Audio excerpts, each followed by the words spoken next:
안녕하세요. 30대 초반의 싱글남입니다. 얼마 전만 해도 저는 회사 다니기 정말 짜증이 났습니다. 경기도 어려워 다른 곳에 취직하기는 더욱 힘들어 골백 번 넘게 사직서만 쓰고 휴지통에 넣기를 반복하고 있는 요즘입니다. 저혈압이었던 제가 일이 고혈압이 된 원인은 회사 상사 때문입니다. 여기서 직급을 참아 까갈릴 수가 없어. 이렇게 상사라는 표현으로 대체하는 것을 너그러이 이해해 주시기 바랍니다. 상사가 짜증나는 이유는 대략 이렇습니다. 고깃집에 가면 아랫사람에게 고기는 시켜주지 않고 후식으로 나오는 냉면만 시킵니다.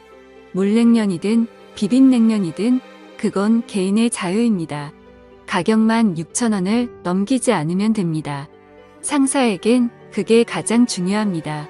심지어 회식 자리에 흔하다는 술도 없습니다. 그러니 회식 막바지엔 냉면 그릇을 들고 모두가 건배를 외칩니다. 이를 보는 식당 직원들은 제 회사 사람들만 한심스럽다는 눈으로 쳐다봅니다.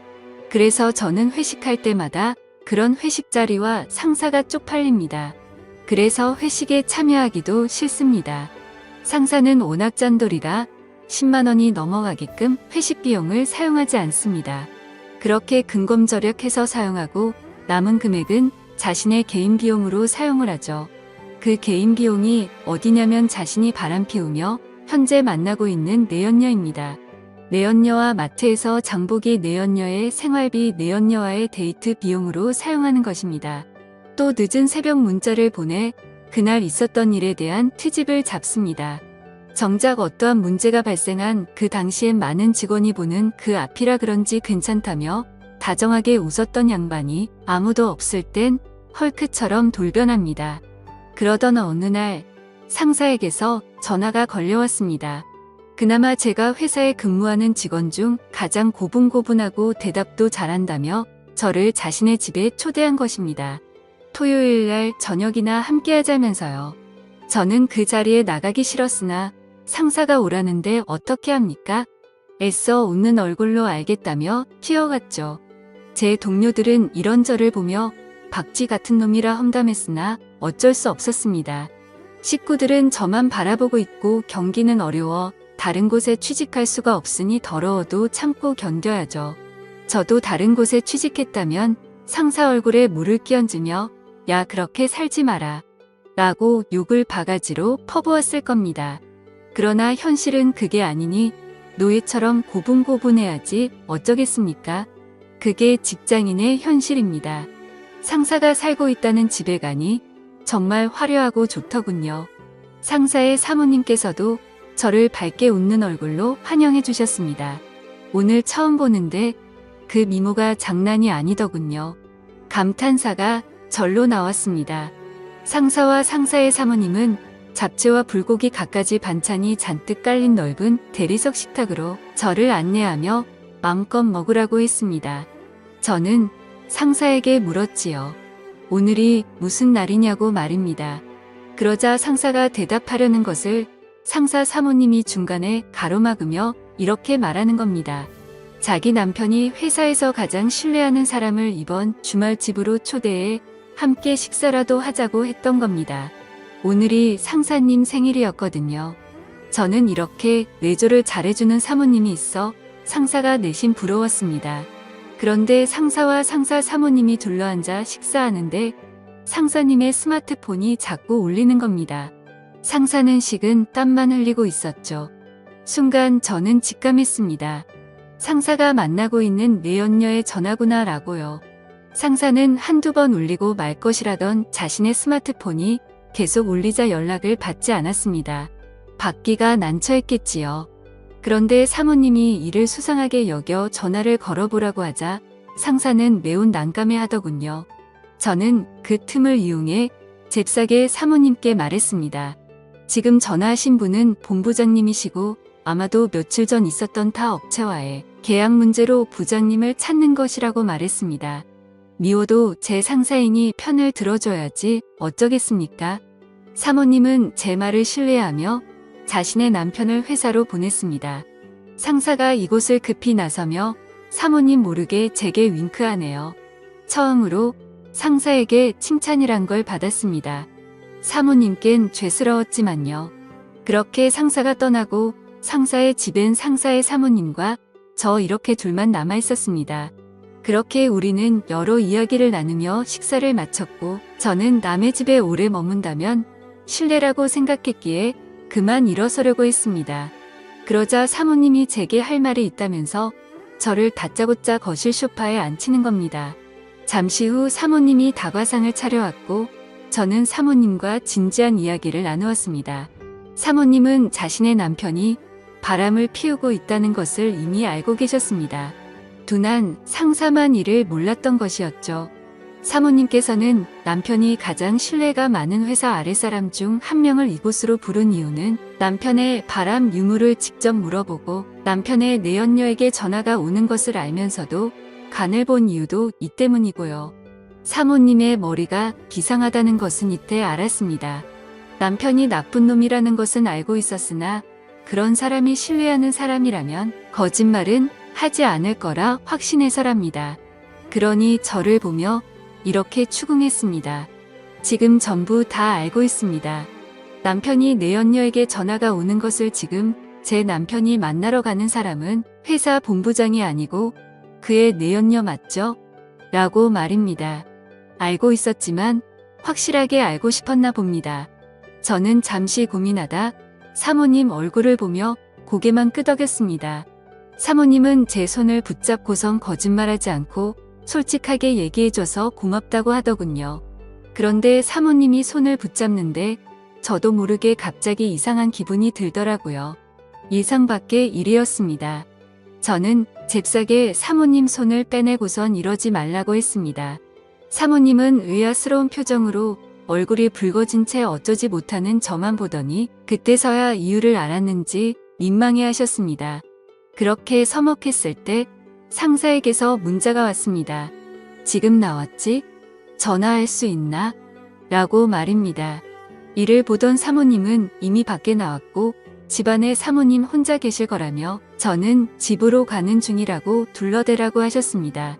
저는 상사에게 전화를 걸어 사모님이 시키는 대로 했습니다. 상사는 오늘 잘했다며 내일은 주말이니 푹 쉬고 월요일 날 회사에서 보자며 저와의 통화를 마쳤습니다. 그리고 사모님 폰으로 상사로부터 전화가 걸려왔습니다.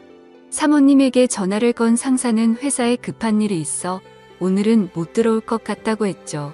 사모님은 모든 것을 다 알면서도 아 그래? 라며 모른 척 수긍했습니다. 저와 사모님께 전화하며 둘러대기 바쁜 상사만 보니 참 부지런하다는 생각이 들었습니다. 회사에서는 그리 굼뜨고 게으른 양반이 말입니다. 저는 상사가 이해되질 않았습니다. 어떻게 이런 미모의 조강지처를 버리고 그저 그렇게 생긴 어린 여자랑 놀아날 수 있는지 말입니다. 저는 그래서 사모님만 빤히 쳐다봤습니다. 나이에 맞지 않게 어려 보이는 얼굴과 젊은 사람도 울고 갈 몸매는 어떻고 전체적으로 느껴지는 원숭미가 예술이었습니다. 상사와의 전화를 끝마친 사모님은 결국 제 앞에서 눈물만 터뜨리셨고 사모님은 제 앞에서 이런 추태를 보여 미안하다며 그만 가보라고 하셨습니다. 저는 차마 이곳에서 갈 길이 떨어지지 않았습니다. 남편이 어린 여자와 바람이 나서 혼자 이 넓은 집안에 있어야 하는데 어떻게 매정하게 나갈 수가 있었겠습니까? 저는 그런 사모님의 처지가 딱하게 여겨졌습니다. 게다가 사모님에겐 자식도 없었습니다. 상사와 사모님은 아이를 가질 수 없는 몸이었지요. 두 분 다 불임이었나 봅니다. 자세한 건 모르겠지만요. 사모님은 괜찮다며 어서 가보라는 말만 했습니다. 저는 그렇게 무거운 발걸음을 일으켜 현관으로 이동했습니다. 사모님이 뒤에서 저를 따라오며 훌쩍거리네요. 마음 같아서는 그 눈물을 닦아주고 싶지만 사모님이 제 안 사람은 아니잖아요. 남의 여자에게 그러면 오해받을 수 있겠죠. 저는 현관문을 열고선 잠시 뒤돌아 사모님께 오늘 저녁 잘 먹었습니다. 라고 정중하게 고개 숙인 뒤 그 집에서 나왔습니다. 그러자 현관문 너머에서 점점 커지는 사모님의 울음소리가 제 귀에 선명하게 들려왔습니다. 차마 발길이 떨어지지 않았습니다. 저는 한참을 머뭇거리며 서 있다가 현관문을 급히 두드렸습니다. 사모님, 잠시 문 좀 열어주시겠어요? 제가 가방을 두고 나온 것 같습니다. 주저앉아 오셨던 사모님은 힘겹게 일어서 현관문을 열었고 저는 그런 사모님을 한참 동안 쳐다보았습니다. 아주 한참 동안이요. 사모님이 손등으로 눈물만 훔치며 의아스러운 얼굴로 왜 그러냐?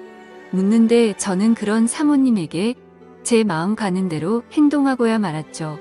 제가 왜 그랬는지 저도 잘 모르겠습니다. 사모님은 황당해하더니 제 뺨을 때렸죠. 그런데 뺨을 때리는 강도가 세질 않아서 그때 알았습니다. 이 여자도 나를 원하고 있구나. 또 뭔가를 갈망하는 사모님의 눈빛도 저에게 확실하게 느꼈습니다. 그렇게 그날 저는 사모님과 누가 먼저라고 할 것도 없이 실수를 저지르고 말았던 거죠. 저도 그날은 상사와 마찬가지로 제 집에 들어가지 않았습니다.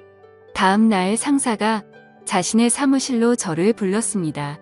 그리고서 저를 칭찬해 주었지요. 그 후로 저는 회사에서 상사에게 칭찬받으며 아주 편하게 일하고 있습니다.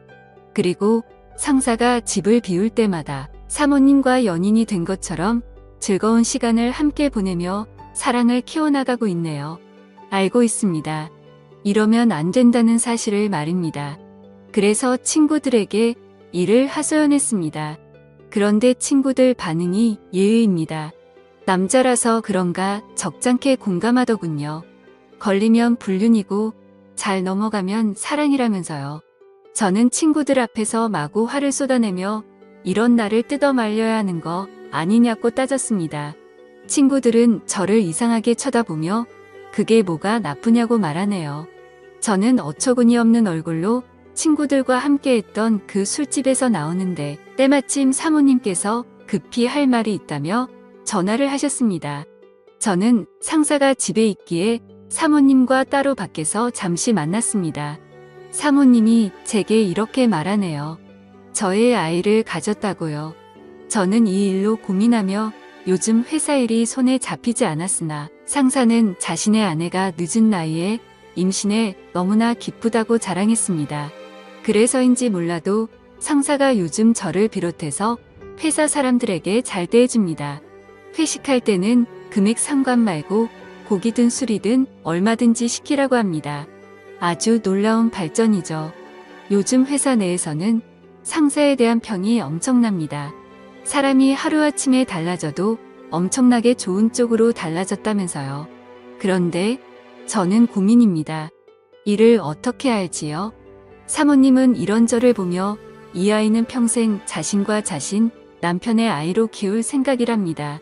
바람 피운 남편에게 아내였던 자신이 처음이자 마지막으로 주는 천벌이라고 생각합니다. 그러니 저와는 위험한 사랑을 여기서 끝내고 저보고 이제 그만 만나자고 하네요. 제가 주었던 것은 사랑이 아니라 동정이었다면서요. 그런데 저는 자꾸만 그런 사모님이 눈에 밟힙니다. 애초에 시작하지를 말걸 왜 제가 사모님께 마음을 주었을까요? 그리고 그 아이는 왜 이런 불길한 마음을 주었을까요? 그리고 그 아이는 왜 이런 불행에 휩싸여야만 하는지 이 모든 게 제 탓인 것만 같아서 마음이 안 좋네요. 제가 어떻게 하는 게 좋을지 현명한 조언 댓글로 부탁드립니다. 지금까지 제 사연을 들어주셔서 감사드립니다. 구독과 좋아요 부탁드려요. 감사합니다.